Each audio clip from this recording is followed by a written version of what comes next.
Assalamualaikum warahmatullahi wabarakatuh. Ini merupakan live pertama saya bersama Rizky Mufadol. Beliau adalah seorang fotografi dan juga desainer freelance. Aktivitas saat ini beliau guru di salah satu sekolah yang ada di Bekasi. Selain itu, beliau juga salah satu pendiri dari Alihba Privat ya. Pendidikan terakhir beliau di Staisa, Jakarta. Stai Salahuddin Al-Layubi, Jakarta. Nah, untuk karya-karya beliau yang menakjubkan, silahkan dilihat di Instagram. Sudah terpampang dengan baik video maupun ya desain-desain beliau. Nah, pada kesempatan yang berbahagia ini kita akan membahas tentang smartphone kreator. Smartphone kreator, jadi kita bisa membuat konten atau kreasi hanya melalui dengan smartphone atau HP yang ada di genggaman kita. Nah, dengan ini kan banyak yang bertanya, apakah dengan modal HP kita bisa berkreasi atau bisa membuat sebuah desain? Nah, bagaimana nih, Bang Rizky Mufadol? Silahkan. Ya, baik, oke. Hanya dengan modal HP. Ini, alhamdulillah kita sudah ada sekitar 4.000, Bang Brady ya. Sudah sekitar 4.000 kita yang sedang menyaksikan live kita berdua nih.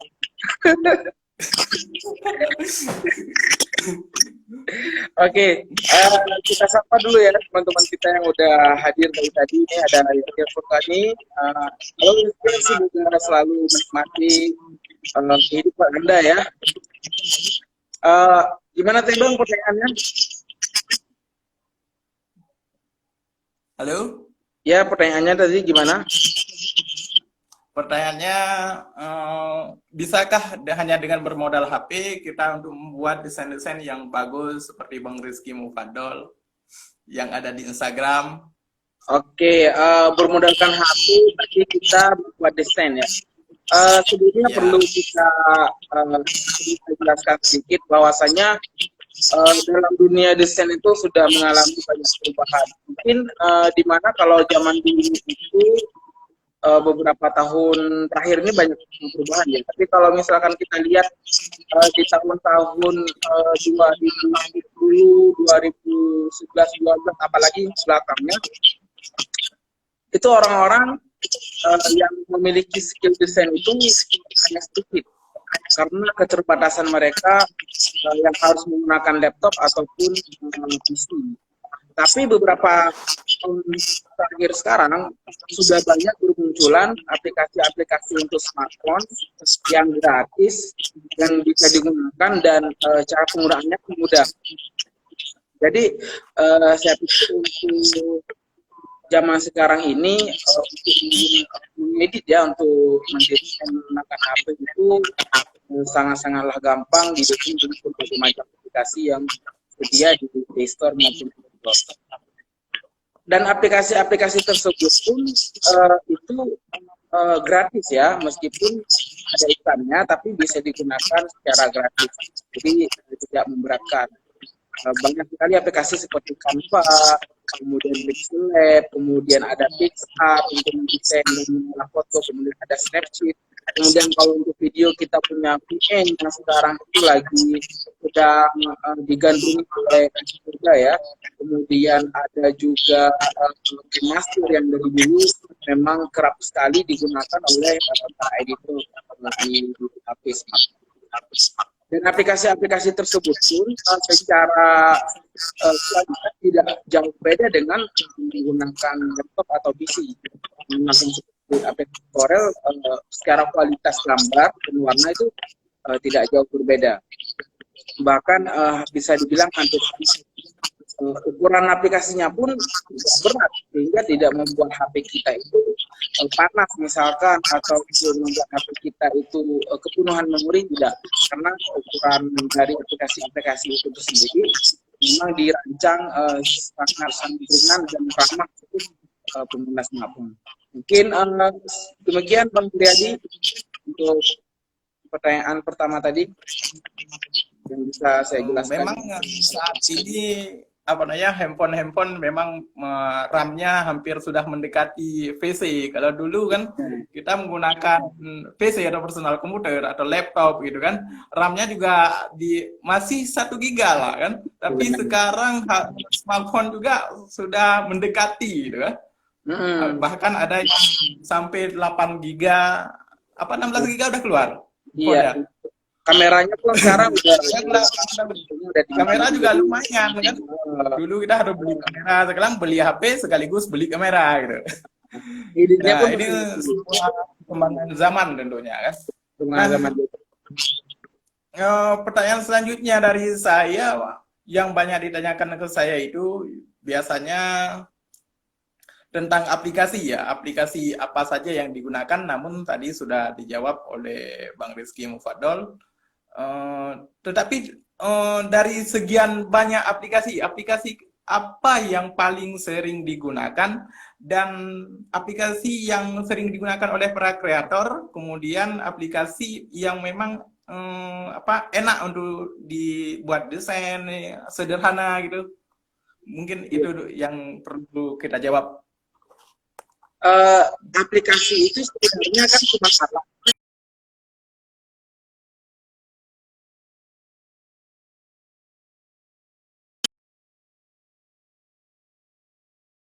Ya. Halo? Dengan telepon. Oh ya.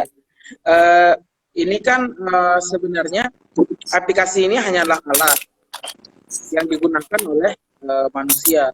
Jadi apapun aplikasinya tergantung yang menggunakannya seperti apa. Sekreatif apa sih penggunanya ini. Meskipun di dalam aplikasi tersendiri itu ada tool-tool yang lebih unggul dibanding dengan aplikasi lain. Tapi itu saya rasa bukan sesuatu yang menjadi masalah besar, karena terlepas dari itu semua, itu adalah kekreativitasan kita dituntut di situ. Untuk zaman sekarang yang paling banyak digunakan itu macam-macam ya. Ada yang paling mudah dan paling gampang itu saya rasa untuk saat ini mungkin Canva, karena aplikasi Canva itu dia itu memiliki banyak sekali menyediakan template-template yang tinggal digunakan. Banyak sekali font-font yang tinggal kita pakai. Kemudian bahkan sekarang juga yang update terbaru sudah bisa membuat video promosi begitu. Kemudian ada contoh-contoh yang bisa kita gunakan sesuai dengan kebutuhan kita. Tapi di balik itu semua,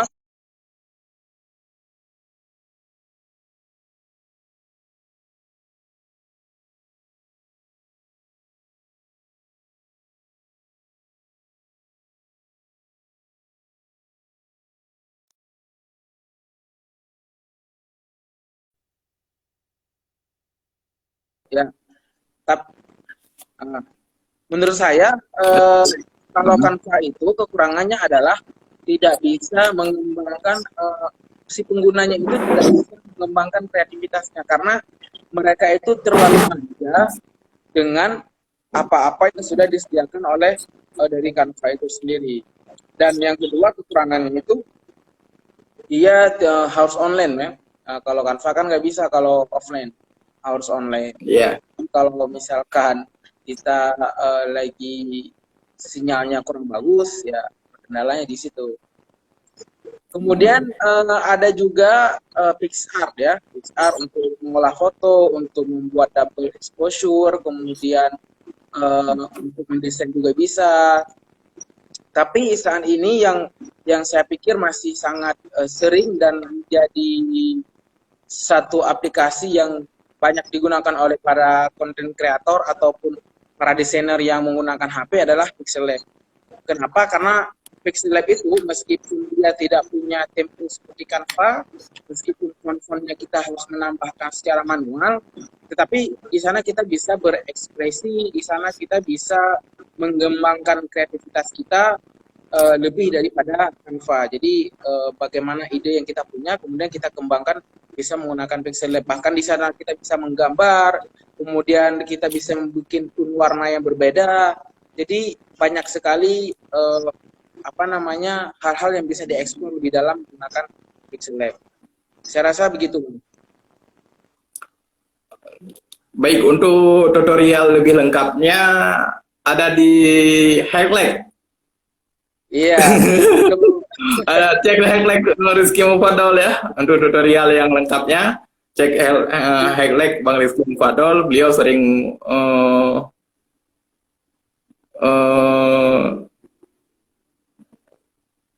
membuat tutorial. Ya.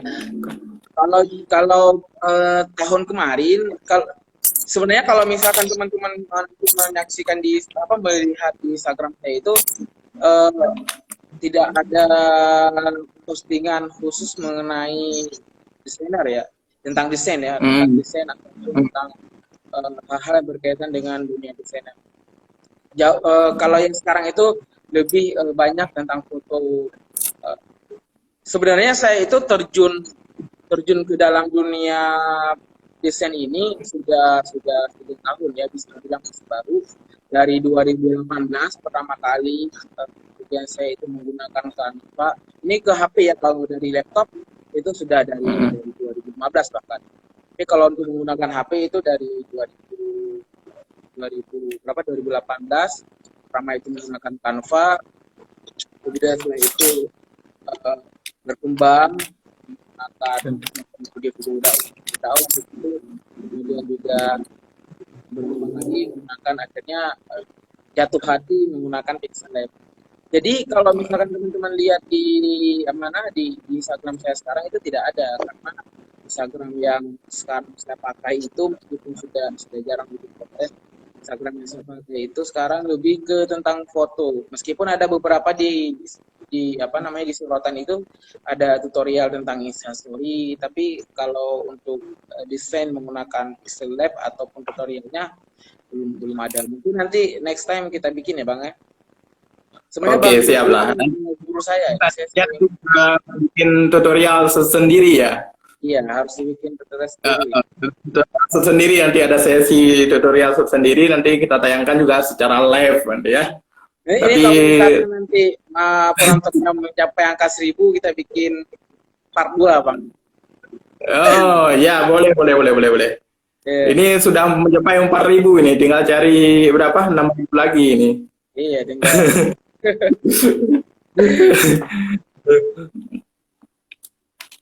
Kemudian selanjutnya nih, untuk tutorialnya mungkin ke depannya kita bisa nge-live juga ke depan. Kira-kira apa lagi yang biasa ditanyakan oleh saat ini? Memang pertanyaan ke saya itu yang sering minta desain gratis gitu. Nah, kalau di Bang Mufadol sendiri gimana itu? Banyak yang minta gratis nggak? Kalau minta gratis enggak, tapi harga teman banyak. Udah gitu, udah harga teman, revisinya banyak juga. Udah harga teman banyak juga revisinya. Ya itulah yang ini udah umum ya bagi pada orang yang terjun di dunia desainer, udah sangat umum gitu ya, dengan harga teman. Menerima hal demikian. Sebenarnya kalau dilihat dari desain itu yang paling mahal apa sih? Kan kalau kita lihat kadang jadinya udah jadi gitu, tapi di balik itu semua yang paling mahal sebenarnya kan kalau menurut saya itu idenya.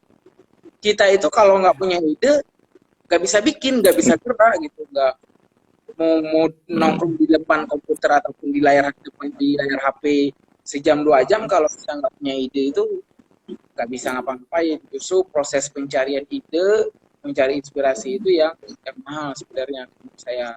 Jadi ketika mereka meminta harga teman, ya oke lah kita bilang harga teman, tapi ya jangan membunuh juga kan.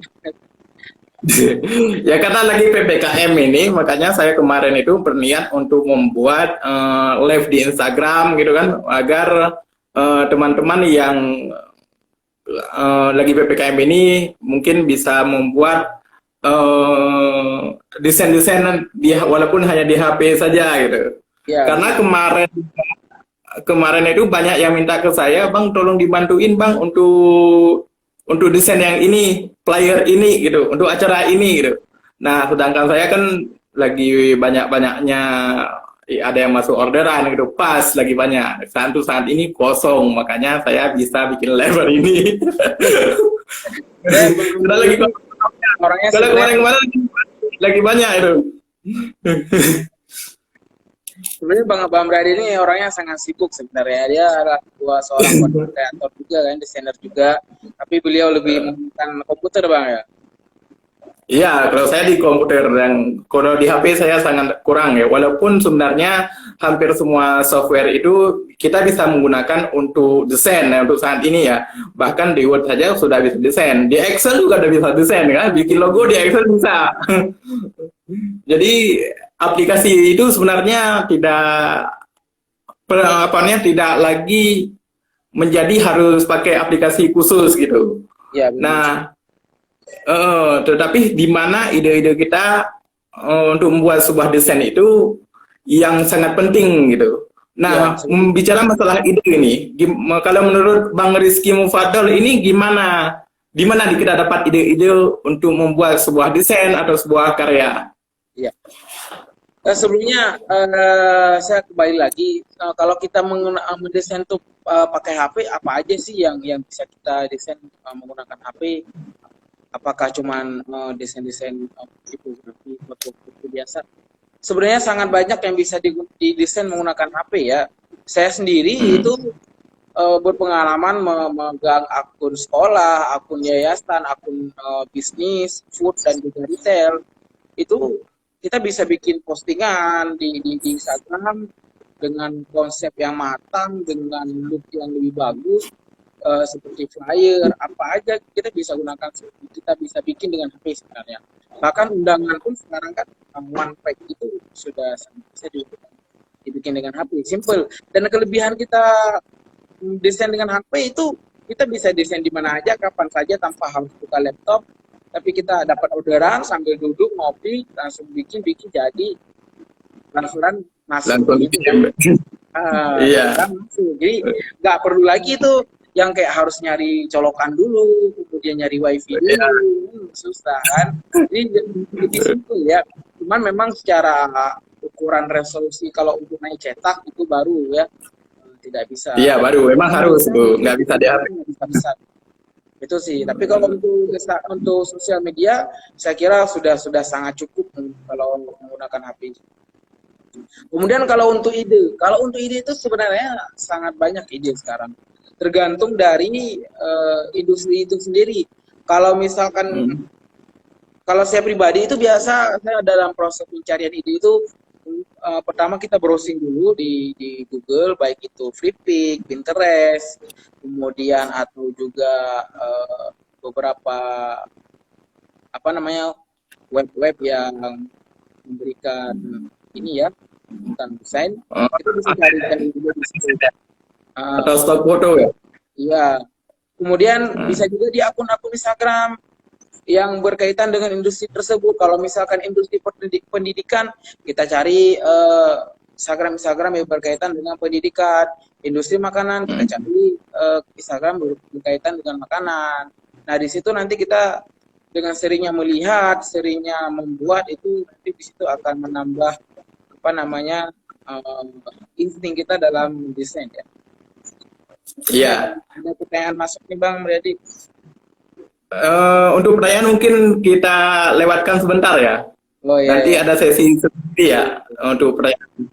Kita buka pertanyaan setengah jam ke depan gitu. Ya, kan? Ini satu lagi, ini mungkin penutup dari pertanyaan saya ini yang terakhir adalah terkait dengan copyright dalam dunia desain. Iya. Nah, kan kebanyakan saya melihat beberapa konten kreator yang tanda kutip yang memakai HP itu lebih banyak kena copyright dalam desain. Iya. Nah, untuk menghindari copyright ini tentunya untuk mengambil aset-aset tentunya salah satunya bisa berlangganan dengan di free mungkin ya, atau kalau nggak bisa berlangganan kita bisa juga cari yang free. Iya. Mungkin ada referensi atau gimana untuk terkait copyright dalam desain di dunia desainnya HP.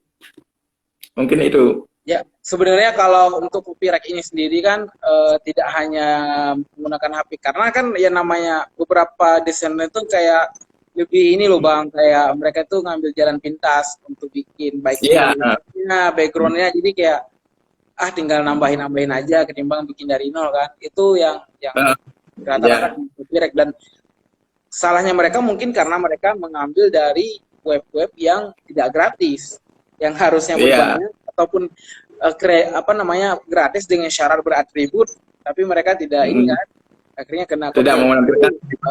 Itu sering jadi. Kalau untuk caranya biar nggak kena copyright, ya kita jangan pakai itu, kita jangan pakai layout ataupun unsur-unsur yang berbayar, baik itu, tapi apalagi font kan, font itu kayak susah kan. Kalau font kayaknya nggak kena copyright. Apa kena copyright juga font? Ada Kayaknya kalau yang pasti dia harus bayar dulu bisa digunakan. ada juga kan font-font yang harusnya berbayar, kan ada juga font. Ada ya. Karena kalau font lebih umum, mungkin font tidak terlalu di ini ya, lebih ke Iya. layout kayak foto-foto, kemudian instrumen yang akan dimasukkan ke dalam suatu desain itu sendiri yang seringnya kena copyright. Makanya kalau nggak mau kena copyright, ya jangan ngambil dari, harus nyari yang gratis atau nggak bikin sendiri. Iya, kalau tempat yang gratis yang biasanya dipakai oleh Rizky Mufaddol Iya. sebagai seorang kreator di dunia desain juga, di mana biasanya tempat untuk mencari apa aset-aset grafis atau foto-foto stok untuk yang sering digunakan. Kalau untuk foto stok itu sebenarnya ada beberapa web yang bisa kita gunakan ya, dan itu gratis. Ada Pixabay, kemudian ada Unplus, ada Pixel ya. Sejauh ini yang masih menjadi sering digunakan karena gambar resolusi Aman ya. Iya, gambarnya bagus dan banyak juga pilihannya. Kemudian kalau untuk untuk bahan-bahan lain kayak PNG atau vektor seperti itu. Kalau PNG mungkin kita bisa cari di PNG download.com atau juga PNG PX, kalau tidak salah saya, PNG apa sih, lupa nama webnya. Nah, ada beberapa web, nanti mungkin bisa kita share kembali Bang ya. Iya, nanti kita cari kembali yang biasa kita gunakan ya. Nanti Kan siap lah. ya, Selanjutnya, aja nih kodenya, udah lupa kan nama lengkapnya. gimana? Ya mungkin karena kita udah kebiasaan cuma ngetik huruf depannya aja langsung muncul kan, jadi udah lupa nih apa. Iya. Tapi kalau saya biasanya sudah namanya bookmark. Iya. Dan bookmark duluan. Jadi kalau ketik-ketik misalnya sudah keluar situsnya yang biasa kita gunakan. Iya, benar. Kalau saya di ini saya biasanya gunakan, kalau saya langganan ya di Packbase. Kalau saya langganan di Packbase karena di Packbase itu agak lain cerita Bang. Kalau berlangganan tuh lain cerita. udah berbayar. Makanya gratis ya. Yang gratis dulu ya. Senangnya nyari yang gratis. Iya, yang gratis dulu. Oke, selanjutnya mungkin kita jawab dulu pertanyaan-pertanyaan yang sudah masuk. Iya. Dari Ramadan Sabil, HP XRN ini HP apa ini? Berapa nih XRN 5 RAM? 5 RAM. Kalau RAM 5 itu udah oke banget itu. 16 GB bisa buat ngisi. Xiaomi Redmi Note 5 RAM 2 GB. Bisa itu udah sangat bisa, itu udah gak ada masalah lagi, itu udah cukup. Itu bisa dibilang itu udah apa ya, kalau dia ibarat PC itu udah kayak ini mungkin. Nah, 27 saya masih menggunakan RAM PC itu masih 1 GB atau 2 GB. yang menggunakan PC-nya 1 GB atau 2 GB, ini udah 12 GB, 5 RAM-nya 5 lagi kan, itu udah 2 GB. lebih. Udah salah, tapi asal jangan banyak aplikasi yang lain. RAM sebenarnya kalau di HP itu RAM 3 GB saja sudah cukup desain. Untuk desain udah cukup ya, RAM 3 GB. Nah, ya paling artinya kan berarti ada beberapa aplikasi. Kalau misalkan aplikasi game di situ banyak, aplikasi-aplikasi lain banyak ya, cuma kan sama aja. Artinya maksudnya Iya, kalau sama ada, aja. Lemot. jadi harus ada prioritas aplikasi buat apa nih? Kalau emang HP-nya itu dipergunakan untuk khusus desain, berarti aplikasi-aplikasi yang kiranya kurang penting bisa dihilangkan dulu. Bahkan kan sekarang pun banyak konten kreator itu kan bermulai dari HP itu, konten-konten kreator untuk Instagram Iya. ya, untuk Instagram Iya. untuk Instagram untuk apa, untuk YouTube, karena lebih mudah, jepret bikin posting, Jepret. jadi tidak membuang-buang waktu lagi. Secara waktu sudah sangat bisa menghemat. Oke, mungkin ada dua pertanyaan terakhir. Iya, silakan. Siapa lagi nggak pertanyaannya? Ini belum ada pertanyaan lagi ya. Buat ngedit nggak Bang? Ke atas. Gimana? Buat apa ini? Oh iya, udah jawab tadi. Ada nggak yang di atas lagi? Belum ada. Ya? Yang lagi nonton mungkin ya mau bertanya silakan. Kalau saya di HP yang pernah saya gunakan ini apa namanya Canva. Walaupun di Canva saya desain dari nol. Yasir Furkoni, siapa ini? Teman ente ya? Ada pertanyaan ya? Ya, ada pertanyaan lain nggak? Silakan yang masih nonton. Sebelum kita tutup. Ini penonton kita terlalu banyak nih, sudah mencapai angka 3.000, jadi bingung ini pertanyaannya Bang ya. Iya, jadi kita bingung nih milih pertanyaan yang mana ini. Karena udah banyak banget ini, udah 3.000 lebih ini. Iya. Saya ini nggak ada yang bertanya, kayaknya mereka, jangan-jangan mereka ini para konten kreator semua begini, lebih paham pada kita. Iya, kalau konten kreator semua ya nggak usah ditanyakan itu. Ya. Ini ada Al-Mukarram di ngobrol santai malam yang berbahagia ini. Iya. Pada malam minggu kan jalan-jalan ngabisin duit, mending kita ngobrol berfaedah kan, dapat ilmu. Minggu depan kita bongkarlah tutorial desain di HP. Nextnya mungkin kita bedah satu-satu aplikasi gitu Bang. Satu aplikasi kita bedah keunggulannya, cara pakainya. Boleh dah. Nanti malam besok mungkin kita apa namanya malam minggu depan kita bedah gitu. Iya, kita bedah jantung. Ya ente yang bedah lah. Jadi saya kira untuk para para penggiat dakwah gitu ya, orang-orang yang bergerak di bidang dakwah, ini sangat-sangat diperlukan skill desain dengan HP. Saya kira karena itu akan menjadi amal jariah buat mereka ya, ketika mereka membuat suatu postingan yang berisi ilmu atau sebuah nasihat kemudian diikuti. Karena kalau misalkan desain nasihat itu ditampilkan dalam bentuk desain yang kurang menarik kan, kita ketika membaca juga kurang ini. Tapi ketika ditampilkan dengan visual yang bagus, ada ilustrasinya kan lebih masuk gitu ke si penerimanya. Contohnya ya bukalah Instagram MDC ya. Ya MDC banyak ya. MDC itu nggak tahu, MDC adalah Muslim Design Community ya. Muslim Design Community. Atau yang ini namanya visual dakwah itu bagus-bagus juga itu desain mereka. Ada generasi tarbiyah, kemudian ada kodis, banyak sekali ya. Banyak sekali saya pikir kan. Untuk kegiatan sosial juga kita bisa menggunakan dengan HP, Bang. Saya juga sering membuat sebuah desain untuk kegiatan sosial itu dengan HP. Untuk sekarang ini memang beberapa bisa dibilang hampir semua desain saya menggunakan HP semua. Kebutuhan untuk sosial media, karena saya tidak menerima kebutuhan yang bukan sosial media, karena ya saya lebih fokus menggunakan HP. Biasa kan kalau Iya, misalkan yang di luar sosial media kan saya serahkan sama senior saya yang di suhu. bagi-bagi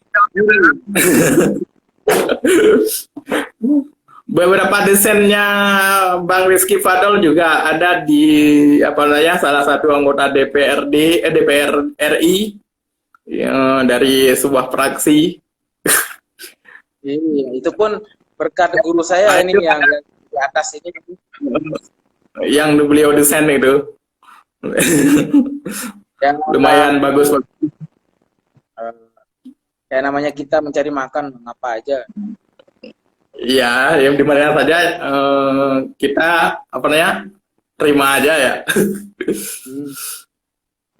Mungkin ada pesan untuk para penonton dari Bang Rizky Fadol.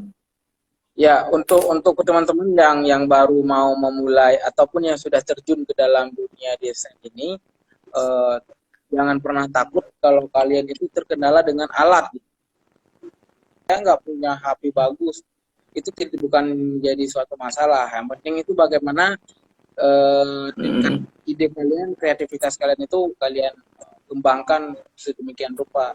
Masalah HP bagus, apalagi laptop untuk sekarang kan sudah saya katakan tadi sudah bukan tidak diperlukan. Secara kegunaan bisa tergantikan dengan HP dalam dunia desain. Ya, sudah mulai tergantikan ya. Sudah mulai tergantikan. Jadi jangan pernah takut lagi. Tinggal kalian tekunin, rajin, komitmen, minimal sehari kalian bikin satu contoh desain, apapun, nggak mesti ada aturan kan. Bisa apapun kalian lihat contoh, misalkan kalian bikin postingan di Instagram ini untuk produk ini, untuk ini, bikin aja, lihat contoh di Google. Kalau misalkan belum punya ide, kemudian cari bahannya, terus langsung aja bikin gitu. Setiap hari konsisten bikin satu. Oh, besoknya temanya pengen ini, bikin. Apa yang belum bisa, besoknya temanya ini. Jadi seiring waktu kalian mengasah skill kalian, itu lama-lama nanti akan terbiasa. Mau desain kalian bagus atau tidak, pasti ada yang suka dan tidak suka. Maka jangan pernah takut berkarya. Siapa?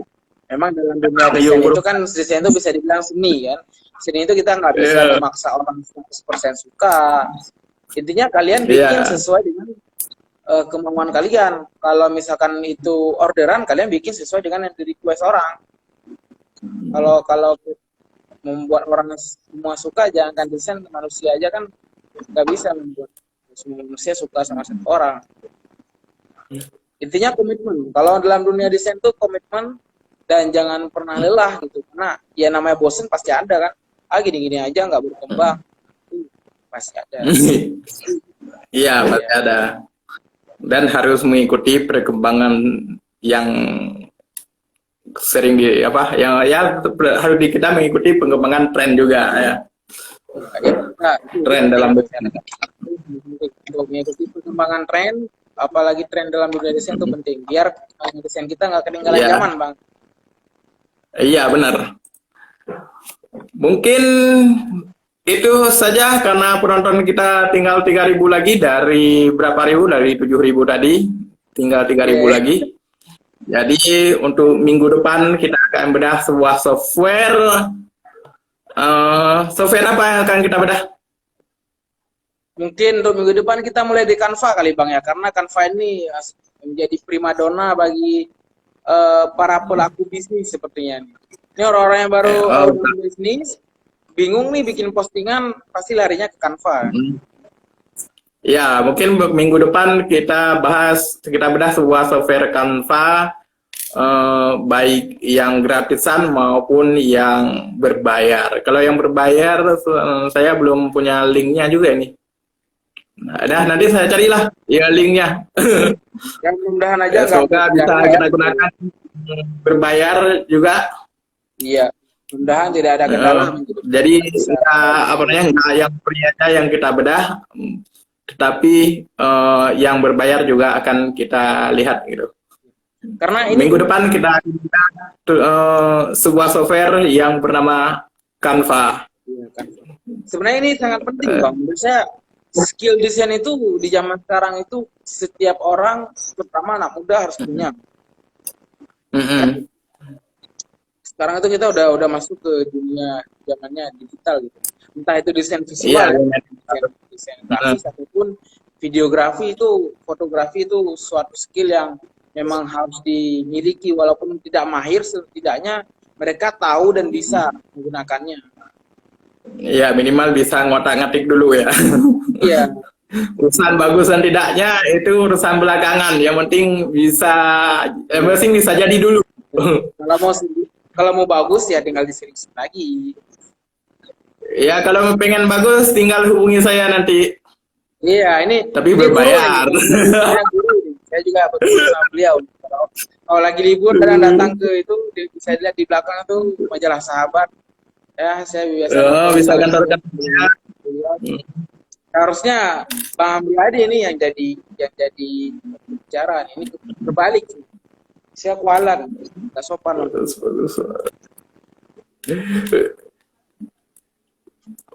Ada pertanyaan terakhir? Karena pakai Canva gratis, website yang kualitasnya bagus, mohon arahan aplikasi apa lagi? Ya, tadi kita udah sebutkan tadi apa namanya? Ya, tadi kita Untuk dari Bang Yogi Pangestu ya, udah kita sebutkan tadi beberapa aplikasi yang kita gunakan untuk desain. Canva memang mesti menjadi primadona karena untuk Pixel Lab sendiri kalau misalkan orang masih asing itu susah Bang. Dia harus kita harus pendekatan dulu, harus perkenalannya dengan Pixel Lab itu harus benar-benar sering malah baru bisa karena untuk fitur-fiturnya itu sangat-sangat asing dan aneh. Kalau kita karena dia secara desainnya cuman tampilannya UX-nya belum dapat, UI-nya belum dapat, UI-nya dapat, tapi UX-nya belum. Nah, iya. Jadi selain Canva itu tadi ada Pixel Lab itu kalau misalkan nanti Bang Yogi mau coba silakan ya, Pixel Lab juga ada yang gratis. Silakan dicoba, tutorialnya juga sudah sangat banyak di YouTube, nanti bisa dilihat. Kemudian ada PXR, kemudian sejauh ini sih baru masih itu yang jadi primadona sih. Yang sering digunakan. Iya, yang sering digunakan. Untuk konten video, mungkin aplikasi apa yang biasa sering digunakan? Disebutkan aja terakhir ini. Nah, kalau untuk video itu banyak ya, ada Filmora, ada VN itu Vlog Now, kemudian ada KineMaster, ada apa tuh Capcut. Apa sebutannya? Ya, Capcut.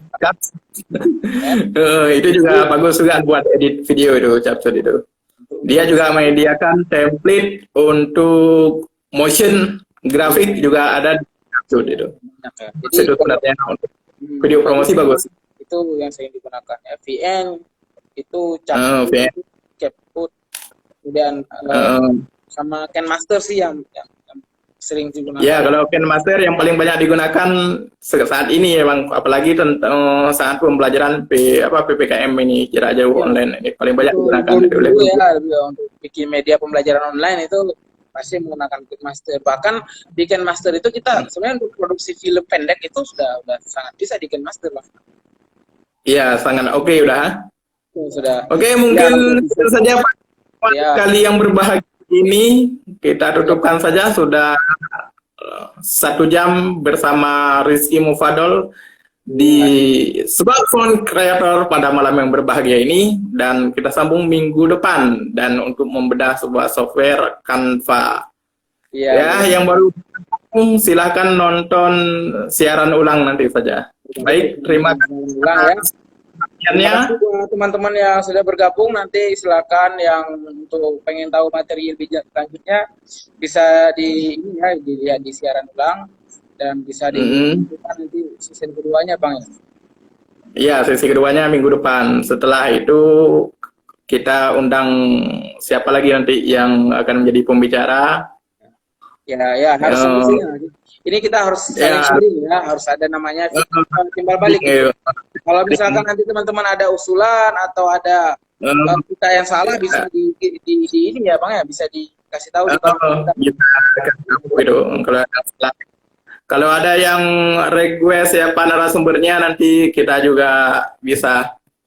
Ya, Oke, minggu depan tetap dengan Rizky Mufadal kita akan bahas tentang Canva oke, siap, untuk edit foto dan desain di Canva. siap. Sampai jumpa malam minggu depan. Ya, insya Dari Allah. saya Amriadi Dan saya Rizky bersama Mufaddal. mundurkan diri. Wassalamualaikum warahmatullahi wabarakatuh. Bismillahirrahmanirrahim. Assalamualaikum warahmatullahi wabarakatuh. Kembali lagi bertemu dengan saya Amriadi Al-Masjidi di secara langsung Instagram pada seni malam mingguan. Seperti biasa kita tidak jauh-jauh membahas masalah seni baik dalam videografis maupun desain, puisi. Nanti juga akan kita bahas beberapa artis-artis yang lain yang akan kita undang. Nah, pada kesempatan yang berbahagia ini kita mengundang seorang artis di bidang videografi, tukang editing. Beliau membuka kelas plus 62 video apa? Plus 62 video editing ya? Iya. Editing online class. Nah, lebih lanjutnya buka aja Instagramnya beliau. Nanti ada keluarnya nanti. Selain itu beliau juga punya channel YouTube Ibnu Hakim atau Ibnu Hakim? Ibnu Hakim aja. Oh, Ibnu Hakim aja ya. Itu nanti bisa kunjungi ke channel YouTube beliau dan ke channel YouTube beliau. Di sana juga tersedia tutorial ngedit video. Kalau saya lihat kemarin ada ya beberapa tutorial di sana di channel YouTube beliau. Oh iya. Ada yang editnya pakai After Effects, Filmora, kemudian yang dari HP juga ada ya? Iya, masih Ngedit video masih gaduh-gaduh sih sebenarnya, tapi ada fokus dari master. Iya, adalah tutorial di sana gitu. Nah, dengan saat ini kan maraknya smartphone itu rata-rata memiliki kualitas kamera yang sangat bagus dibanding smartphone yang dahulu yang cuma kameranya ya cuma beberapa pixel saja. Sekarang kameranya sudah canggih, jernih. Bahkan ada aplikasi yang bisa menjernihkan video Anda. Nah, kita jangan berlama-lama karena judul kita pada malam yang tema kita pada malam yang berbahagia ini yaitu Cinematic Smartphone. Nah, Cinematic Smartphone ini kita fokuskan pada pengambilan video, kemudian editing video. Cuma dua saja pembahasan pada malam berbahagia ini. Nah, apakah memungkinkan kita membuat video sinematik hanya modal smartphone? Silakan, Pak Ibnu Hakim. Oke, Namun sebelumnya Namun sebelumnya bisa memperkenalkan diri terlebih dahulu kepada pemirsa kita. Ini sudah 106 ya. Allah ya. Ya, Assalamualaikum warahmatullahi wabarakatuh. Saya Ibnu Hakim. Saya seorang alugada ya, apa lu mau gua ada. Jadi saya dari video editing, desainer, website, UX design, bahkan konten kreator. Jadi mana yang job desk-nya banyak, saya ada di sana. Jadi mana yang diperlukan pasti ada ya.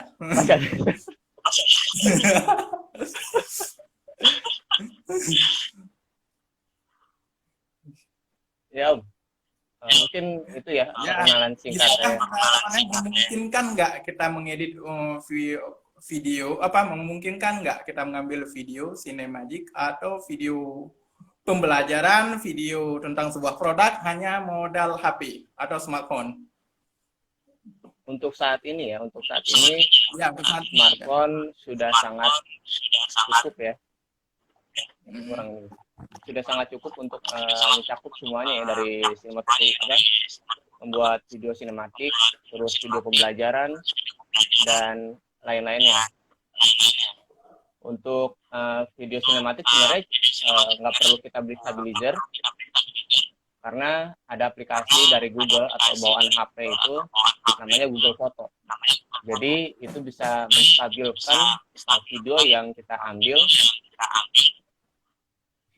ya. Jadi nggak perlu pakai stabilizer lagi, cukup pakai HP aja, kita ambil pelan-pelan, lalu kita stabilkan di Google Foto. Seperti itu, Om. Kayaknya enak banget, Om. Kita banyak melihat cara-cara mengambil video video sinematik itu atau video yang lain kan, kayak menggoyangkan HP dibawa sampai ke tempat yang mau diambil itu. Sebenarnya bagaimana sih cara sebenarnya mengambil video itu yang bagus hanya dengan smartphone ini?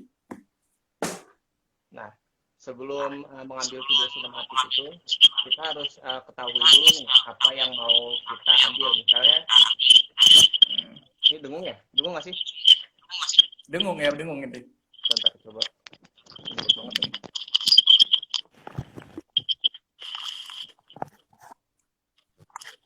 Ya, jadi sebelum kita mengambil video sinematik, kita harus tahu dulu nih tema yang mau kita angkat seperti apa. Misalnya kita mau mengangkat tema yang dark, yang gelap, terus yang sedih, atau yang ceria. Jadi dari tema-tema tersebut juga kita bisa menentukan speed-nya, ya, speed dari pengambilan gambar ya. Misalnya kita mau yang ceria, berarti kan emang banyak. Bentar ya, Om. Ya, sip. Yeah. Di belakang backgroundnya ada bunga-bunga. Jadi ceria. Kayaknya pas untuk ngambil video yang ceria.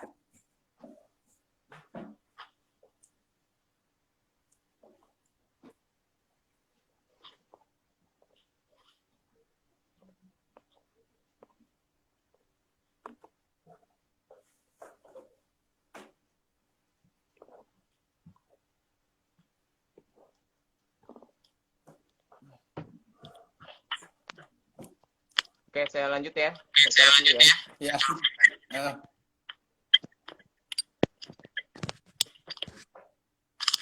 Oke, jadi sebelum tadi balik lagi ke sebelum kita membuat sebuah video sinematik, kita harus menentukan temanya terlebih dahulu. Jadi bisa sih kita membuat secara sembarang, tapi kita tetap memiliki tujuan mau jadi apa nih video yang akan kita buat, ya. Misalnya kita mau membuat video yang tadi yang senang ya, berarti kan kecepatan dari pengambilan gambar itu juga harus teratur, jangan misalnya pelan terus diambil cepat, ya kan? Kalau misalnya yang suaranya double Om? Enggak. enggak double ya. Bagusan mana tadi apa enggak? Ini pakai mic saya. Bagus ini. Kalau dengung sih masih agak dengung sih. Cuman tapi nggak double. Oh, ini aja. Udah, mendingan lah daripada tadi. Aja ya. Oke. Jadi ketika kita mengambil video yang misalnya kita membuat gitu. Dengung banget itu. Kayak tadi aja. Ini banyak cobaan ya. Ya, jadi ketika kita mengambil video yang misalnya sinematik yang membuat seru itu, maka kecepatannya juga harus tetap diatur, namanya frame per second-nya.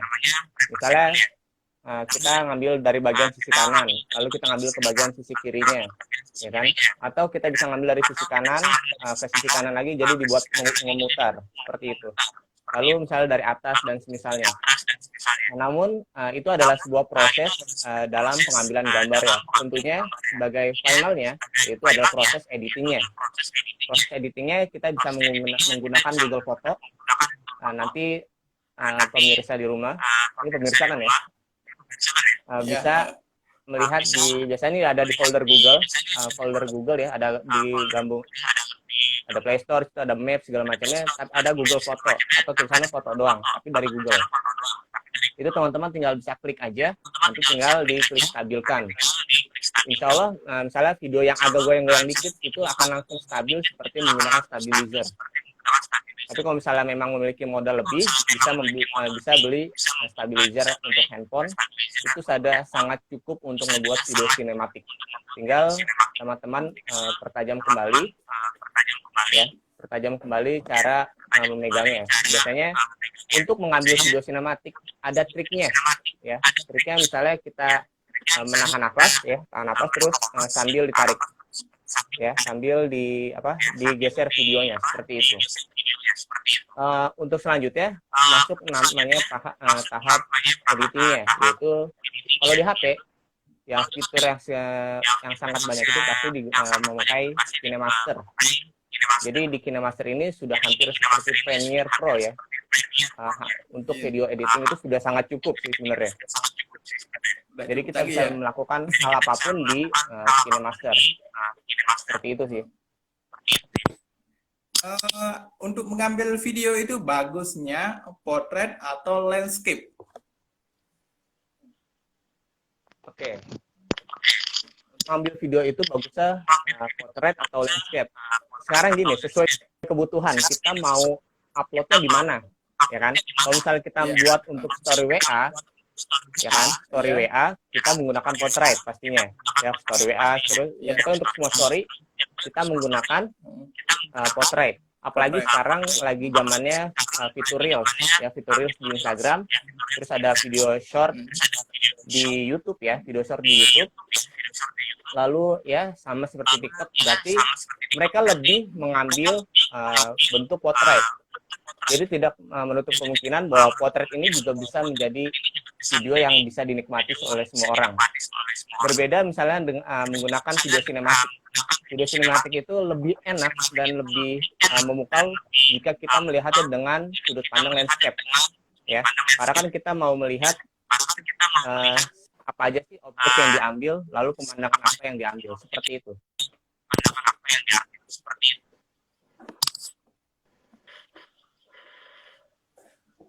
Dalam membuat video sinematik, apa perlu alat bantu untuk mengambil videonya agar videonya terlihat bagus?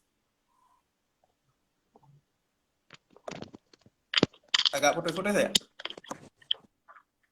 Iya, untuk alatnya ya. Pertanyaannya, alat bantu. Apa perlu kita mengambil sebuah alat bantu untuk mengambil agar kita terlihat lebih bagus dan lebih memukau gitu. Dan tidak goyang-goyang yang pastinya. Apa aja alat bantu itu? Seperti yang tadi kita bahas, bahwa untuk cara pengambilan gambarnya, dengung ya? Ya. Dengung nggak? Ya, dengung dikit. Bentar, saya colok lagi nih, Mika. Jadi ini colok cabut sebenarnya. Ya, untuk mengambil gambarnya, gambar dari video sinematik tadi, kita bisa menggunakan alatnya namanya stabilizer handphone. Itu harganya murah kok, dari 600.000 juga ada. Ya, harganya 600.000 sampai 2 juta itu ada. Jadi perbedaannya biasanya dari kualitas bahannya. Mungkin yang 600.000 emang agak ringkih, tapi itu cukup sebenarnya. Cukup dengan ditambah bantuan tools dari Google Foto tadi. Jadi ya benar-benar kayak kita bisa membuat video sinematik yang indah menggunakan alat yang sederhana seperti itu. Jadi nggak perlu kayak gimbal gitu atau yang lainnya? Iya, stabilizer itu gimbal, Om. Oh, gimbal ya? sorry. sorry, nggak terlalu fokus saya. kita mengambil video nih, perlukah aplikasi tambahan atau cukup aplikasi yang ada di atau aplikasi kamera bawaan itu? Perlu nggak aplikasi tambahan? Untuk lo atau enggaknya biasanya perlu sih ya, karena kan yang kita butuhkan adalah untuk mengunci kontrasnya ya, mengunci brightness atau kecerahan layar ya. Biasanya kamera handphone itu pada umumnya memiliki otomatis ya kan, otomatis fokus. Jadi ketika kita mengambil satu gambar lalu dia menuju agak gelap, itu nama cahayanya itu akan menurun atau berkurang atau bahkan bertambah. Jadi dari video pertama ke video akhir itu kadang nggak sinkron gambarnya atau nggak sama. Nah, untuk mengantisipasi tersebut, kita bisa menggunakan nama aplikasinya itu Open Camera. Open Camera itu size-nya cukup kecil ya, cukup ringan, hanya 8 MB. Bisa download di Play Store. Nanti di pengaturan Open Camera itu kita bisa mengunci kontrasnya. Jadi kontrasnya misalnya kita mau terang segini, mau bawa kita ke tempat gelap atau lempar ke sana sini, dia akan tetap mengunci kontrasnya seperti yang kita rekam pertama kali, seperti itu. Kalau kita mengedit video, bisakah hanya menggunakan smartphone? Walaupun sudah dijelaskan tadi, ngedit video di smartphone itu KineMaster ya? Iya, apa saja sih aplikasi editing video khusus untuk smartphone? Yang pertama, untuk aplikasi editing video, yang pertama adalah KineMaster. Ya, sebenarnya KineMaster itu jika sesuai kebutuhan, misalnya untuk video sinematik itu sudah sangat cukup, ya kan? Itu sudah sangat cukup. Lalu untuk membuat video pelajaran juga sebenarnya sudah cukup. Namun jika mau memberikan efek lebih, kita bisa menggunakan namanya Elec Motion. Elec Motion itu seperti After Effects ya, After Effects jika di laptop. Emang nggak terlalu sama banget sih, tapi kita bisa menambahkan efek-efek glowing, itu di Elec Motion tersebut. Seperti itu. Aplikasi edit video sekarang yang paling banyak digunakan dan yang paling bagusan ini adalah KineMaster, dan yang kedua yang disebutkan tadi apa? Elec Motion ya? Elec Motion. Elec Motion. Berarti untuk membuat transisinya juga bisa dari keduanya atau salah satunya? Dari kedua tools tersebut sebenarnya bisa menggunakan transisi. Tapi kalau hanya sekedar transisi, lebih baik dan lebih prefer menggunakan KineMaster aja. Jadi lihat dulu nih kita kebutuhannya mau apa dulu. Jangan sampai kebutuhannya hanya A sampai B, kita malah menggunakan tools A sampai Z. Itu kan sangat boros ya. Apalagi kita tahu sendiri aplikasi-aplikasi untuk mengedit video itu sangat berat. Ya, apalagi untuk render ya kan. Kita tahu sendiri itu sangat berat. Seperti itu. Memungkinkan nggak HP kentang dalam tanda kutip gitu, HP yang ya pokoknya RAM tidak terlalu memadai untuk edit video di sana, di HP tersebut? HP kentang ya? Kentangnya kemana? Iya, HP kentang.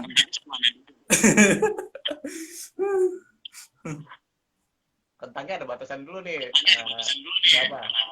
Ya minimal RAM 1 GB sampai 2 GB itu masih disebut HP kentang nggak itu?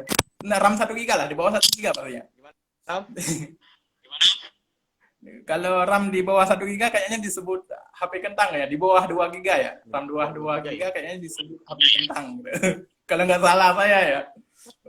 Oke, kita bahas ya. Nah, untuk teman-teman yang masih HP-nya kentang ya, kata Om Amri ya, bukan kata saya.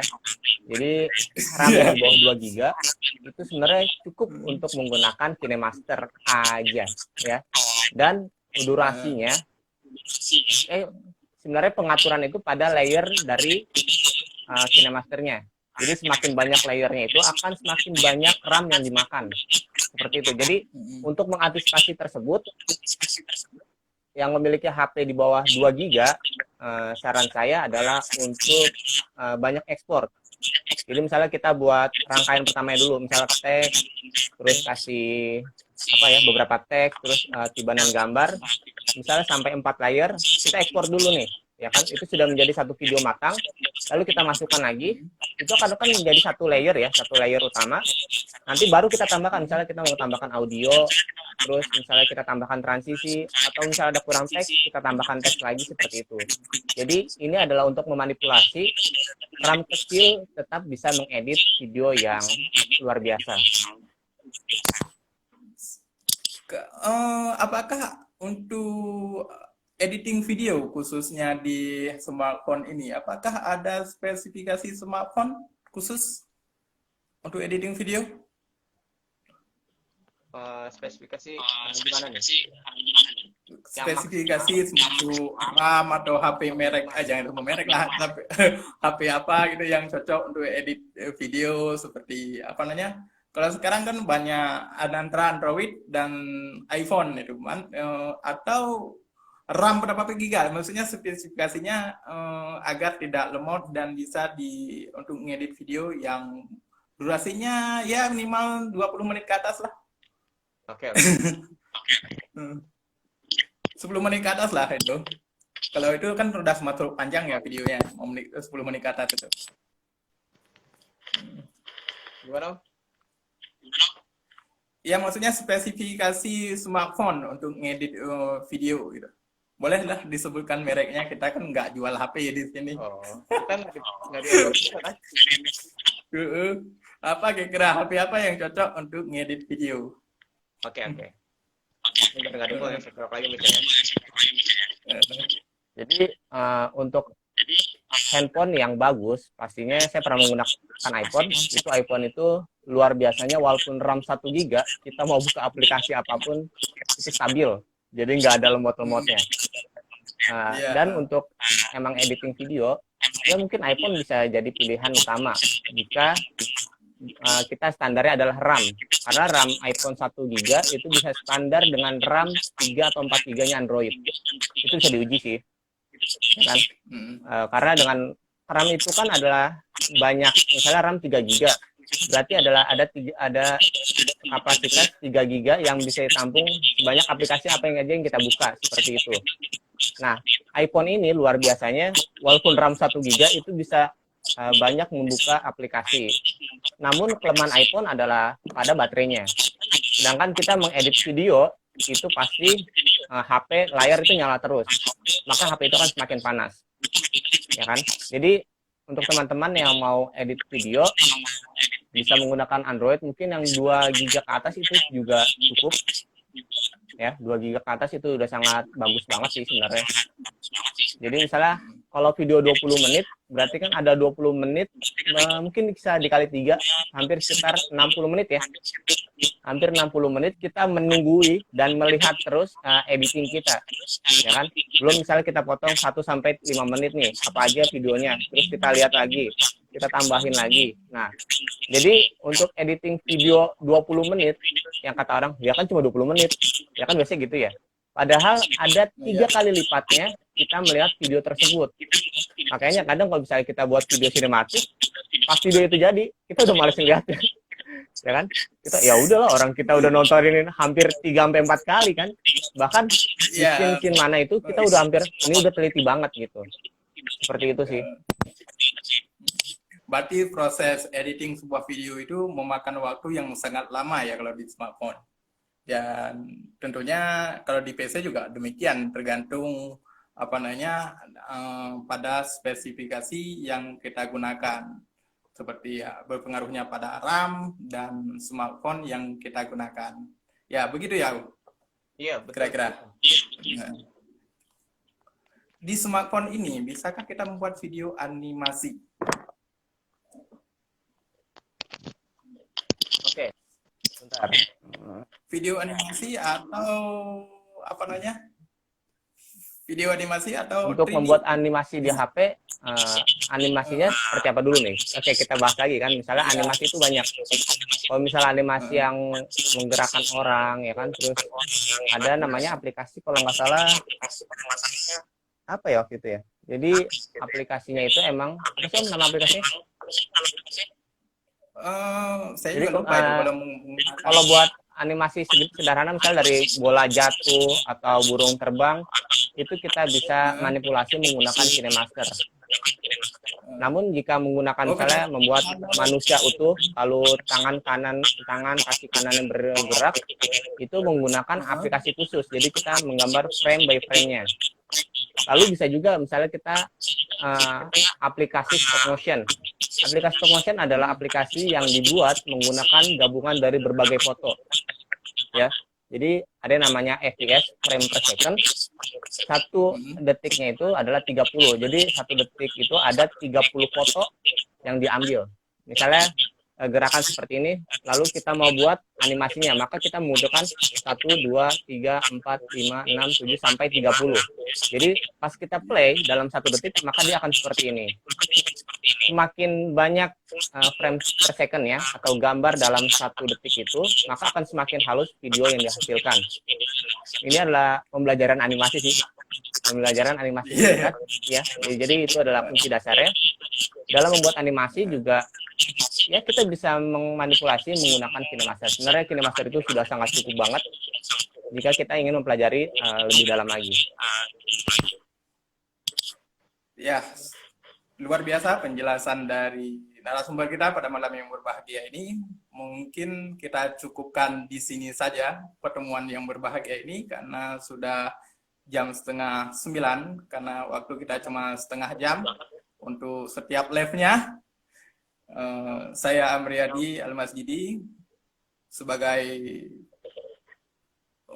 tuan rumah seni malam mingguan mengucapkan terima kasih kepada semua pemirsa yang sudah menonton acara ini. Apa kira-kira ada pesan dan kesan untuk para pemirsa dari Pak Ibnu Hakim? Oke. Pesan saya untuk para pemirsa di rumah yang menonton video ini hanya sekedar sambutan saja sebenarnya. Masih luas ilmu dalam video editing. Teman-teman bisa, yang pertama adalah mempelajari video editing tersebut. Teman-teman bisa belajar secara otodidak di YouTube. YouTube sudah sangat banyak. Di YouTube saya juga ada satu playlist sekitar 11 video, dan teman-teman bisa tonton dari awal sampai akhir. Insya Allah bisa mahir dalam menggunakan video editing. Nah, yang kedua adalah coba untuk membuat project. Ya, coba untuk membuat project. Jadi semakin banyak project, semakin banyak jam terbang yang akan kita dapatkan. Ya, walaupun kita belajar nonton video ini terus, tapi nggak ada action ya, itu sama aja bohong. Jadi ilmu itu akan ya udah dilupa begitu aja. Seperti itu, Om. Nah, satu lagi saya lupa tadi menanyakan, kalau kita kan sering mentok pada ide-ide, apalagi kita sebagai pemula dalam buat sebuah video itu sering kali mentok pada ide. Ini konten apa yang mau kita buat? Kira-kira untuk menemukan ide ini dalam membuat sebuah konten atau videografi, kira-kira kita dapatkan dari mana? Nah, untuk ide ini sebenarnya luas sekali ya. Jadi tadi sudah menjelaskan gimana? tentang apa pentingnya jam terbang atau pengalaman ya. Oke. Tapi kalau kita pemula kan harus lebih banyak melihat, kemudian mencari ide, menerawang dalam mencari sebuah ide untuk membuat sebuah videografi. Ini kalau untuk pemula ya. Dalam mencari ide ini. Dalam mencari ide. Karena kebanyakan mentok di idenya. Oke. Nah, dalam menentukan ide untuk membuat sebuah video, kita butuh 2 ya. Kita butuh 2. Yang pertama adalah referensi. Ya, kita harus sering-sering banyak menonton misalnya video apa yang mau kita buat. Lalu yang kedua adalah buatlah dengan skill yang kita punya. Misalnya kita bisa menggunakan bahasa Inggris. Putus. Ya, sepertinya terputus dengan Pak Ibnu. Jadi insya Allah kita sambungkan di edisi yang akan datang, baik dengan Pak Ibnu atau dengan narasumber yang lainnya. Nah, jangan lupa untuk setiap malam minggunya, khusus di Amriyadi TS, insya Allah kita istiqomah. Insya Allah kita akan istiqomah dalam apa namanya, dalam nge-live bersama para artis yang lain atau penggiat seni yang lain di Instagram ini. Nah, insya Allah ke depan kita akan undang beberapa orang lagi juga untuk hadir di seni malam mingguan ini. Nah, sebagus-bagus apapun karya kalian dalam buat sebuah video, sebagus mungkin bagus atau tidaknya, tetap ada yang suka. Begitu juga kalau video kita jelek pun juga tetap akan ada yang suka. Maka dari itu jangan pernah takut untuk berkarya. Karena karya yang terbaik adalah karya yang tidak pernah dibuat. Demikian dari saya, Amriadi Al-Masjidi. Wassalamualaikum warahmatullahi wabarakatuh.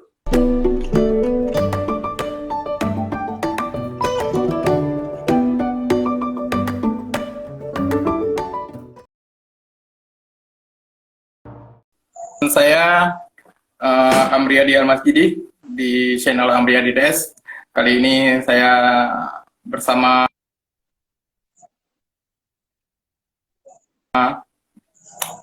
Rizky Maulizar.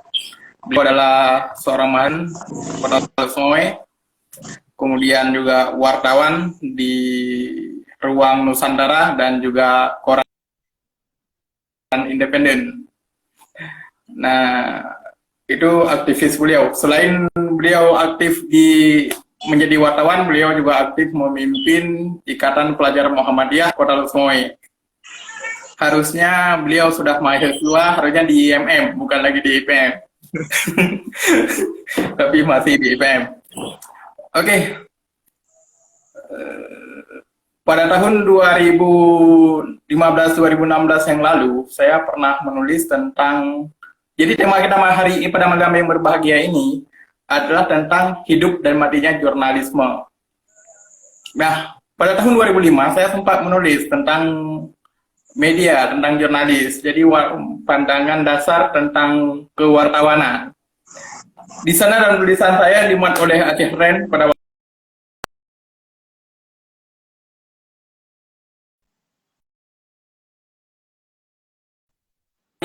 wartawan itu kebanyakan abal-abal, wartawan yang hanya lahir hanya karena trennya media online saat ini, yang tidak berpatokan pada kode etik jurnalistik maupun peraturan-peraturan yang ada di Undang-Undang Pers. Selain itu dia juga mengatakan jurnalisme pada saat itu, saat dia menulis itu, dia mengatakan jurnalis di kota itu memang terlihat profesional dengan mengatakan, dengan menulis diduga. Padahal itu sesuatu untuk menjatuhkan lawan politik. Nah, hal ini juga bertebaran. Kita bisa lihat contoh-contohnya di lapangan yang secara realnya. Nah, menurut Rizky Maulizar, bagaimana pandangan tentang jurnalis itu sendiri sebagai orang yang sudah terjun dalam dunia jurnalistik? Baik, terima kasih ya sebelumnya. Bisa didengar, Bang? Terima kasih banyak kepada Abang Da juga yang telah memberikan kesempatan pada malam ini. Malam ini adalah malam yang paling yang paling bermanfaat, yang khususnya kepada saya bisa sharing dengan senior di jurnalis yang mantan jurnalis dulu, sekarang jadi seorang saya di jurnalis lagi nih. Sudah keluar dari jurnalis. Kalau di misioner ya. Jadi, kalau di organisasi itu, kalau di jurnalis mantan jurnalis ya. Kalau misalnya di organisasi di misioner ya. Iya, mantan.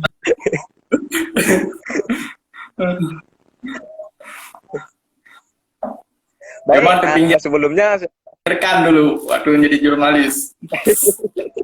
Berarti kita santai-santai aja, kenapa ya? Saya akan menjelaskan tentang, sebelum kita mengenai tentang hidup matinya jurnalis itu sangat, tema itu sangat, kalau kita bilangkan sangat ini mengingat sejarah ketika Yang pertama mengingatkan saya ketika adanya jurnalis tertembak di Palestina. Nah, di situ saya teringat juga dengan judul ini juga, hidup mati jurnalis. Dan ketika merdekanya Aceh yang pertama. Di sini kalau di Aceh itu merdekanya Aceh. Itu ada beberapa jurnalis yang tertembak oleh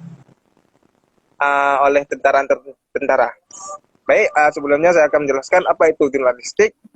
Jurnalistik adalah segala bentuk kegiatan yang dilakukan sarana yang digunakan dalam mencari, adapun memproses dan menyusun berita serta sehingga mencapai melalui media yang mereka publikasikan. Dan jurnalis ini mempunyai sekelompok. Yang pertama, jurnalis cetak. Seperti kalau kita ini seperti di Serambi, dia ada yang media cetak dan ada juga media online. Seperti yang seperti di rakyat Harian Raya Aceh itu ada media cetak dan media online, dan ada beberapa media-media yang tidak bisa disebutkan. Dan yang kedua itu jurnalistik elektronika, terdiri atas jurnalistik radio dan jurnalistik televisi dan internet. Nah, jurnalistik radio itu seperti siaran-siaran radio kayak di RRI, itu mereka juga jurnalis juga. Mereka itu menyiarkan dengan seperti diskusi yang kita buat malam ini. Nah, mereka juga jurnalis, dan ada juga jurnalis di televisi yang kita lihat di rumah itu di RCTI dan TV ataupun Kompas TV, itu termasuk jurnalis televisi. Dan ada beberapa jurnalis lainnya. Dan di media massa, kebanyakan orang kita ini ataupun masyarakat ataupun pemuda-pemuda yang ingin berkecimpung di dalamnya lebih suka di media-media online. Yang seperti saya pegang ini di Koran Independen dan di Ruang Nusantara. Dan insya Allah juga di Koran Independen akan menciptakan media kita selanjutnya. Jadi kebanyakan orang-orang yang lebih minat di media ini. Karena kenapa? Walaupun misalnya kalau media cerita kan harus dia ke sekret ataupun ke kantor untuk menerbitkan satu berita. Nah, kalau media online kan dia dimanapun mereka berada, dia tetap tayangkan berita yang dia dapatkan. Misalnya kalau kita lihat misalnya besok itu semuanya sedang melakukan PPKM, akan menggerakkan penyekatan di setiap perbatasan kota Lusway. Dan ketika mereka mengambil foto, mereka akan membuat satu berita, mereka di tempat itu akan mempostikan di media mereka. Nah, makanya orang kita ini lebih suka, lebih minat, lebih baik, malahan lebih banyak. Kalau kita bilang 99% lebih minat untuk media online yang seperti yang saya pegang saya ini. Dan teknik-teknik jurnalistik adalah agar sebuah tulisan bisa disebut berita, maka harus memenuhi unsur-unsur berita. Bukan asal-asal kita menulis. Bukan asal-asal kita menulis yang biasa di media itu, kadang-kadang nulis ini, nulis itu, suruh tulis ini, tulis itu kebanyakan seperti itu. Nah, kalau kita udah tergolongan dalam jurnalis, dia ada unsur-unsurnya berita, agar berita ini murni, agar berita ini jelas. Kita di jurnalistik bukan asal-asal jurnalistik, bukan asal-asal seorang jurnalis yang ini. Kita yang pertama kita harus menguasai 5W dan 1H. Itu yang paling kita utamakan untuk memahami. Yang paling penting. Nah, karena kalau kita menuliskan berita itu bukan asal-asalan. Bukan kayak gimana ya, seperti kita nulis cerpen, itu bukan salah satu berita yang harus kita utamakan, memahami 5W 1H.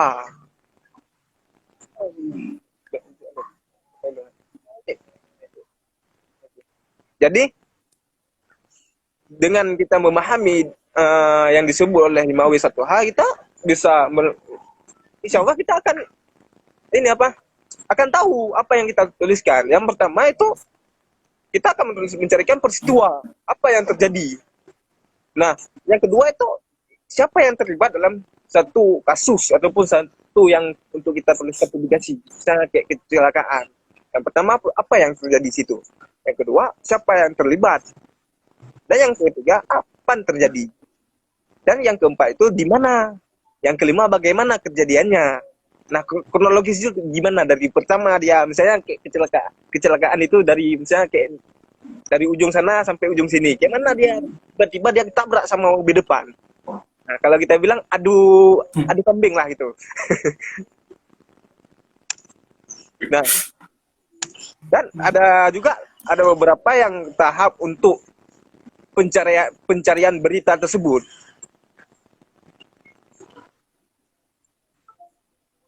Ada juga beberapa yang misalnya tahapan-tahapan pencarian berita ini ya yang itu adalah tahapan pertama.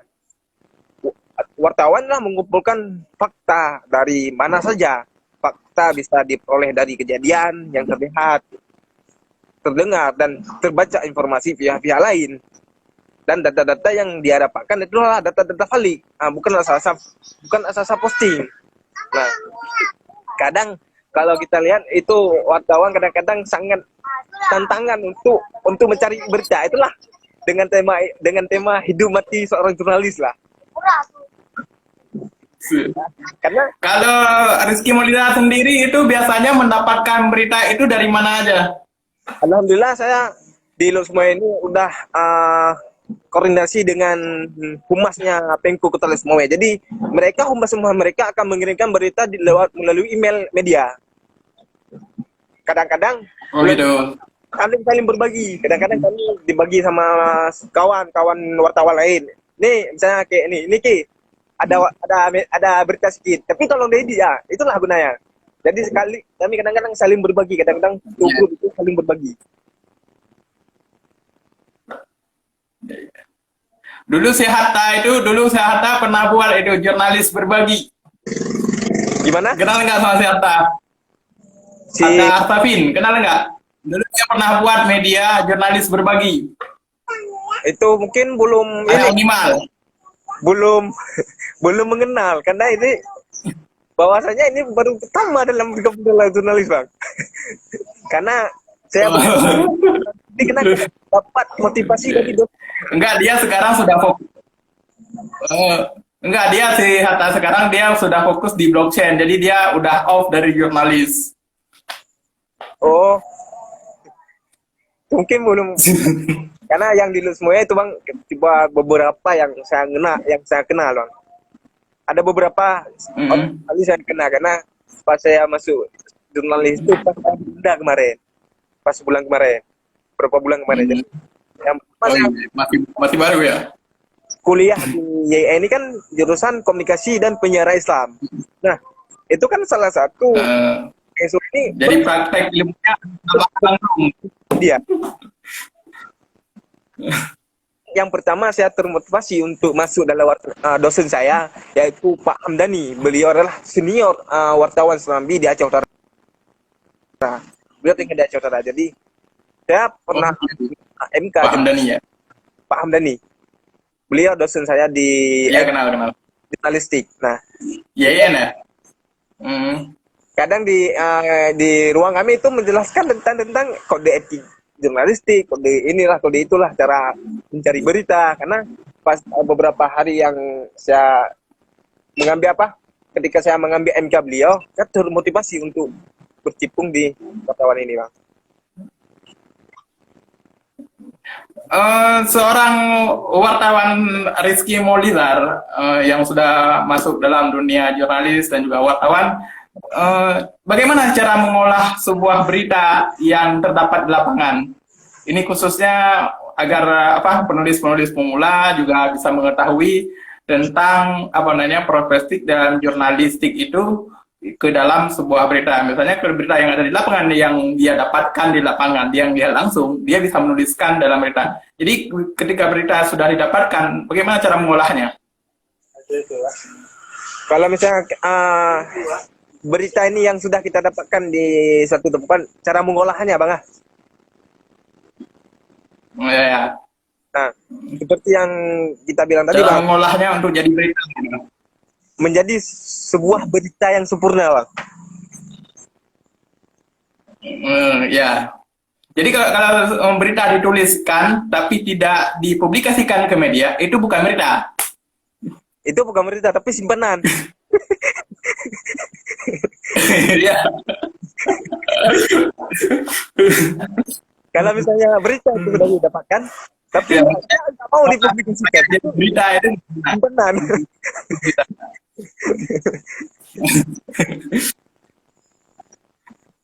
Jadi kalau misalnya ketika kita bisa ada biasa tuh kadang-kadang kawan, oh ini besok kita terjun ya, ada besok ada, ini kayaknya ada tugas nih besok, kita terjun ya cari berita, oke siap.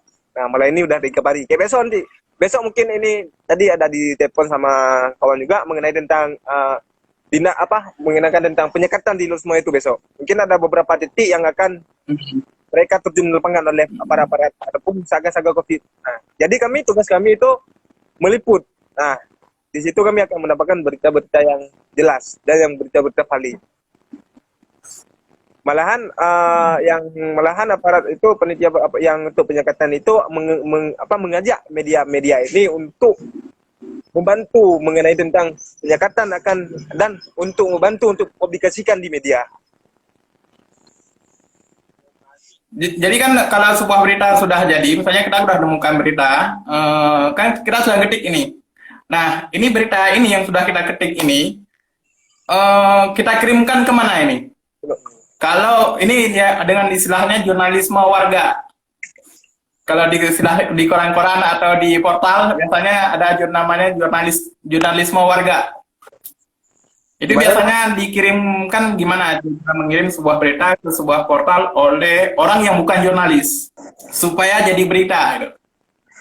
Kalau bisa dia mengirim misalnya kayak di media, setiap media kan akan ada misalnya nomor kontak, nomor WhatsApp mereka, nomor pimpinan redaksi, dan bisa juga mengirim melalui email. Jadi orang tuh di situ mengambil. Nah, mengambil berita itu akan dipublikasi dan setiap dipublikasi itu akan dikirim balik melalui email juga. Kalau misalnya warga masyarakat ini mengirim berita. Nah, juga misalnya kayak saya juga itu ada kawan dari PSUA, kebanyakan berita-berita yang dikirim mas saya itu PSUA. Kadang-kadang di JIN, kadang-kadang di UIN, karena ada kawan-kawan juga yang kuliah situ. Jadi orang itu melalui saya mengirim. Iya. Saya belum kalau orang lain kan udah senior di media lah. Udah orang-orang lain udah mengetahui bahwasanya dia seorang jurnalis. Nah, kalau saya ini baru-baru aja, jadi berita-berita kebanyakan berita mesua yang saya publikasikan. Kadang ya kalau Rizky Mulisa sudah ada 2 media ya, di Koran Independen dan ruang Nusantara ya. Itu sistem kerjanya gimana di Koran Independen? Itu kalau saya di Koran Independen itu dia ada adminnya yang dipublikasikan. Nah, tugas wartawan itu mencari berita yang valid. Kalau misalnya kalau di sistem di Koran Independen dia ada adminnya yang publikasikan. Dia standby dari sampai sore. Nah, kalau misalnya dia mengirim berita ke Koran Independen itu mungkin besok pagi akan dipublikasi. Karena apa? Yang admin ini mungkin kalau malam dia buka. Karena yang admin di Koran Independen itu salah satu mahasiswa di UMUHA, Bang. Universitas Muhammadiyah Aceh. Jadi kalau misalnya itu semua media sama dengan sistem kerjanya.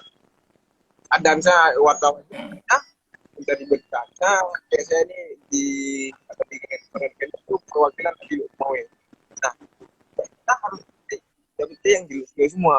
Nggak boleh mengambil berita-berita yang di luar Lusmawe. Misalnya kayak contohnya, saya ini tugas saya di Lusmawe. Jadi nggak boleh mengambil berita di Aceh Utara. Nah, di situ sudah ada wartawan yang khususnya di daerah Aceh Utara. Kita ke bagian daerah. Oh gitu. Nah, kalau misalnya ada berita yang dikirim, misalnya berita abang misalnya di Bekasi, Bang, wilayah Bekasi itu. Jadi kami ini harus komunikasi sama daerah yang di Bekasi itu. Kayak dulu ini ada dikirim berita nggak nih? Nah, kalau misalnya yang wilayah Bekasi itu nggak ada, berarti kami siap mempublikasikan itu. Jadi jangan nanti dia ini mengirim berita, saya juga mengirim berita yang sama. Nah, jadi Iya, trouble ini ya. kita kecoh lah. Nah, itu sering kadang-kadang di Iya, media. iya, iya. Semoga aja media kami bijak. Seperti itu, Pak. Jadi berdasarkan pos yang sudah ditentukan ya. Seperti pos-pos dijadwalkan. Berapa lama menurut Rizky Moulidar ini kan sebagai wartawan yang sudah berkecimpung di dalam jurnalis dan sudah ada medianya, berapa lama memproduksikan sebuah berita itu, terutama dalam menulis? Berapa lama itu untuk bisa ditulis hingga jadi berita? Gimana? Berapa lama waktu produksi sebuah berita itu hingga bisa dimuat ke sebuah media? Oh, baik. Itu kalau misalnya udah ahli dalam menulis, dia nggak lama ya sih. Bilang diri, karena itulah ya, kita harus itu kapan terjadinya, apa peristiwa lain-lain. Karena sambilan kita bisa duduk-duduk gini, tulis misalnya kayak ini, lo semua misalnya ini kecelakaan ini. Nah, sampai lo duduk tuh bisa. Misalnya ya dulu kalau yang udah biasa nulis. Ya maksudnya kan dalam menulis sebuah berita kan ada namanya editor. Setelah kita nulis, kemudian kita kan harus baca dulu. Mungkin ada salah ketik atau yang lainnya. Itu biasanya kesalahan ketik itu dilibatkan ke editor atau memang si wartawan sendiri yang meminimalisir kesalahan dari pengetikan? Kadang dia tergantung media ya Bang. Kadang-kadang tidak Bang. Kadang-kadang kirim berita itu judul. Nggak tulis judul. Itu pernah. Itu pas awal saya di media Bang. Jadi pas saya mulai beberapa minggu itu kadang-kadang nggak tulis judul satu berita. Nggak saya kirim foto, saya kirim isinya, judulnya nggak saya tahu. Jadi sampai saya ditelepon, ini kamu gimana cara nulis berita? Judulnya gimana? Apa judulnya kita buat?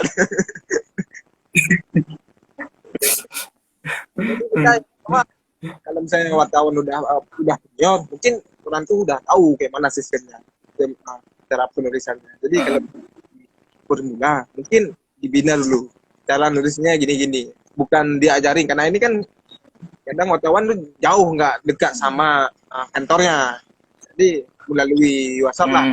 Sekarang kan lebih enak, sama dulu kan jadi pakai pos gitu. Jadi dia dinasihati, cuma dibilang ini kurang ini. Kalau bisa lebih ini lagi. Nah itu dia mungkin kalau misalnya kalau wartawan formula mungkin akan dibantu edit oleh editor, oleh admin yang akan dipublikasikan. Ya kalau admin publikasikan, kalau editor ya kayak Serambi kan ada editornya ya. Kalau sekarang saya lebih aktif di Ruang Nusantara Bang, karena saya alhamdulillah dikasih amanah Provinsi Aceh, Kabiro Provinsi Aceh. Dia alhamdulillah sedang merekrut wartawan baru untuk bergabung di Ruang Nusantara. Jadi itu saya ini lebih, kalau menurut saya lebih tantangan lagi untuk saya, karena di saya kebirunya Bang. Jadi kalau misalnya ada berita-berita yang kayak dulu saya kadang-kadang yang baru ini yang saya ajak ini bergabung dalam ini teringat kayak seperti saya dulu pas masuk wartawan. Ini nggak betul semua ini. Banyak salah ini. Jadi itu kita rasakan tuh bahwasanya rasakan gini rasanya kalau kita menjadi editor jadi kebiru yang langsung kita publikasi. Kalau jadi editor lebih penting lagi daripada jadi wartawan. Saya sudah pernah jadi editor 2 tahun. Gimana Bang? Suaranya agak kurang jelas Bang. Saya sudah pernah jadi editor 2 tahun. Jadi saya selama 2 tahun di media, saya pernah jadi editor yang lebih pusing dari wartawan sebenarnya. Berarti abang pernah di dan juga ya bang? Pernah di editor, saya pernah di editor. Jadi saya tukang edit gitu, kontennya sudah ada, saya tukang edit gitu. Itu pernah. Cuman lebih pusing itu daripada mencari sebuah berita. Daripada kita nulis sebuah opini, kemudian kita tulis sendiri, dibandingkan tulisan orang lain, disuruh edit sama kita, itu lebih susah. Itulah bang, kadang-kadang kalau misalnya kita ingat itu ya enak juga kalau kita aktif di wartawan karena kayak Iya, jadi wartawan sebenarnya enak aja kan, kita yang tahu beritanya semua ya kan, kita yang kuasai di lapangan. Tapi kalau menjadi editor itu tidak semudah itu. nggak semudah itu. Ya betul bang, nggak semudah itu. Ada lebih kalau kalau kita dengan media apa, itu kan ada jenjang utama ya. Harus padahal lebih editor wartawan daripada menyelesaikan sebuah skripsi atau promosi. Lebih susah ini daripada itu bang. Karena Kadang-kadang saya telepon lagi wartawan itu yang menulis berita itu. Ini maksudnya gimana ini kan? Maksudnya gitu kan? Ini maksudnya gimana ini dari sini? Nah, nanti komunikasi lagi gitu. Baru saya paham ternyata begini. Ternyata untuk jadi editor itu sangat susah gitu dibandingkan jadi wartawan. Oke, ngomong-ngomong masalah Rizky Maulita juga sudah melirik salah satu blockchain adalah Steemit. Nah, sekarang Rizky Maulita juga sudah melirik Steemit. Kemarin saya sudah melihat postingannya di Steemit. Apakah ada rencana untuk kelanjutan di blockchain? Jangan-jangan kayak saya lagi, berhenti di media kemudian di blockchain. Saya tahun 2017 sampai 2020 saya itu hampir berhenti dari jurnalis karena blockchain ini gitu. Lebih banyak saya menulis di blockchain daripada menulis di media itu sendiri. Bang, mau maaf bang, bisa diulang bang, intinya aja bang, inti aja kenapa itu seperti bang, inti aja. Jadi gini, kan Rizky Maulita kan sudah melirik ini salah satunya blockchain adalah Steemit tadi yang kemarin saya udah lihat postingannya. Apakah ini pintu gerbang untuk menuju ke pindah ke blockchain dan berhenti jadi wartawan atau ini cuman percobaan aja? Oh di sini itu saya ada. Jadi saya kemarin tuh jumpa sama yang pernah apa kalau sedihnya Steemit juga ya. Orang tua juga gitu. Orang tua di sini yang sekarang sering duduk di.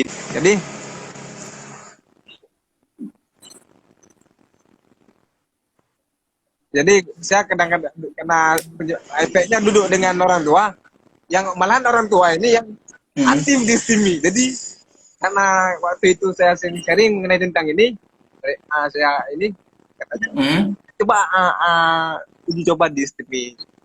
Mungkin ini salah satu apa? Mungkin pemasukan sedikit. Mungkin kata bapak itu di situ di Steemit ini ada penghasilan walaupun nggak banyak, tapi kita nggak berharap dari penghasilan itu.